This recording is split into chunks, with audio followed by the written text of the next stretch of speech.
Hi, this is Chris and welcome to Winemaker TV. If you want to learn how to make wine for yourself, this is the place for you. If you like what you see here and you're new, hit that subscribe button and the bell notification so you'll know every time I come out with a new wine and a new video. Today is a bit of a house cleaning video. I'm going to be bottling up three wines. I got a watermelon wine, I have a blueberry mead, and I also have a muscadine wine. And the watermelon and the the watermelon and the blueberry I will be back sweetening, and and I'll be bottling these to make room. I will free up those fermenters to rack a blueberry wine and a dragon blood wine into those fermenters. So let's get started.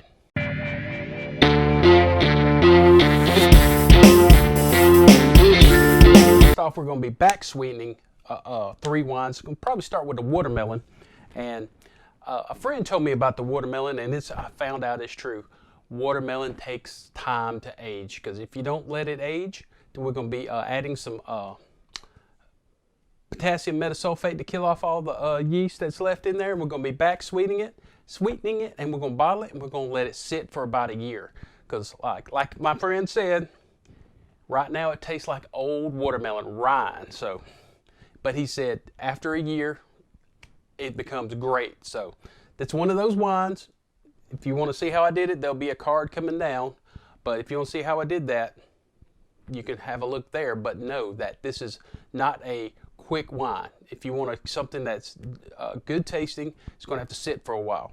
So let's go over what we're going to be using today. And I always keep a bucket, especially on bottling day, but usually when I'm making wines, I always keep a bucket of sanitizing solution. And I got a rack and cane here. And just in case I need it, I got a steel spoon. I'm going to be using two types of bottles today. I'm going to have a 750 milliliter regular bottle. I'm going to put that down into the sanitizing solution. I also have a Aldi lemonade. I like these because they have these swing tops. You can pick these up at Aldi. It's lemonade. I don't drink the stuff. My girls do. So I buy these for them, $2 a piece. Let them drink the lemonade in there, the pink lemonade. I take the labels off and I reuse them. I buy it really for the wine bottle. And you'll need a bottling bucket. And here is my bottling bucket with a spigot. This is a 5-gallon bucket. And I've cleaned and sanitized this. And how I sanitize it, I just go from sanitizing bucket, then pour it back in there. It's sanitized. So let's back sweeten some wine and bottle some wines. That is a watermelon wine. And in case you didn't know, it's not red anymore. That's weird. But that's supposedly how it does. When all the pectin has the color, it drops out. The pectin does. And that's when it clears up and you have yourself a white wine. So we have our bottling bucket. So the first thing we're going to do is transfer this wine to our bottling bucket. So you always want your bottling bucket lower, source, destination.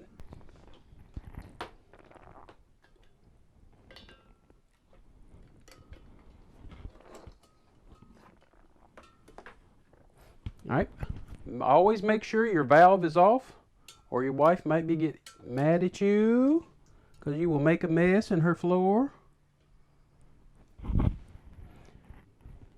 So while this is filling, I'm going to go ahead and add 1 cup of sugar and a half a teaspoon of potassium sorbate. This I'm going to add 2 because this is a quarter teaspoon. So that's why I had 2 on the brain. 1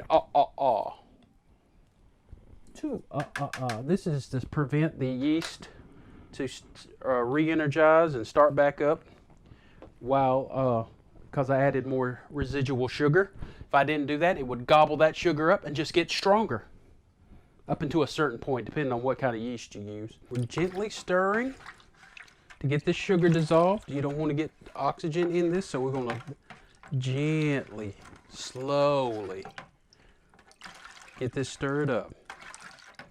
And go ahead and clean your fermenter that this came out of. Trust me, if you do it now, it makes it easy.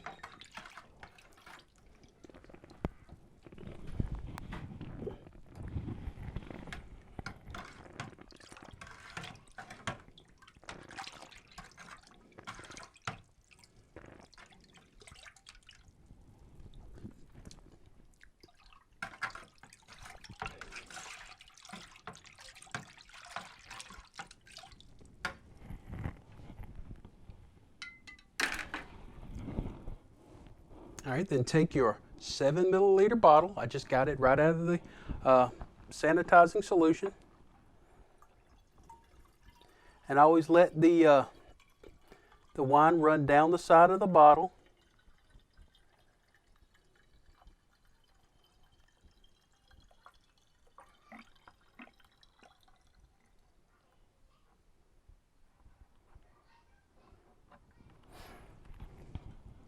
And that's wine number 1. This is a number 9 cork, and make sure when you put it in here, align it, because I've noticed that if it's tilted to the front, side, back, or whatever, the cork comes out kind of like funky, like kind of weird looking, and it doesn't have a great seal. So I always get it lined up from now on. And you just, when you hear the bump, hear that bump, you are done. So that's number 1. I'm going to also use one for this one, the Aldi top, just to show you how I do it.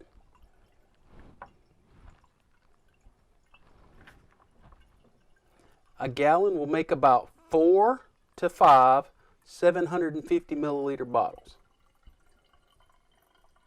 depending on how much sediment you have and whatnot. Usually I get about 4 and a little bit, just enough to taste. So again, fill it to about an inch from the top.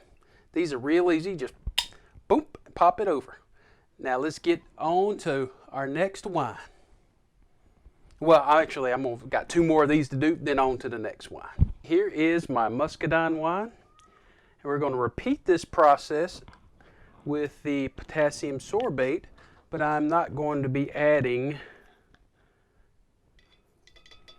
the 1 cup of sugar. I'm going to add maybe a 1/4 cup of sugar, because this one has plenty of residual sugar left in it. So I'm going to get that sugar added and go ahead and transfer it to the bottling bucket, and we'll be right back. These a little bit bigger bottles for it, so I know which one's which. So it'll probably be, let's see, this is a 1.5 liters. So these are a little bit bigger bottles. They still take a number 9 cork.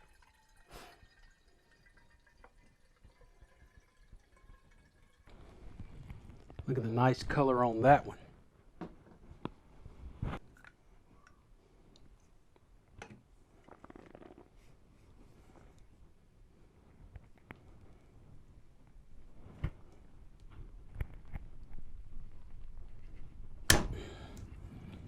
Alright, we're going to finish this up and we'll be right back. I'm running out of time, so I ain't going to get a chance to get to the blueberry mead, but I am going to rack this blueberry wine.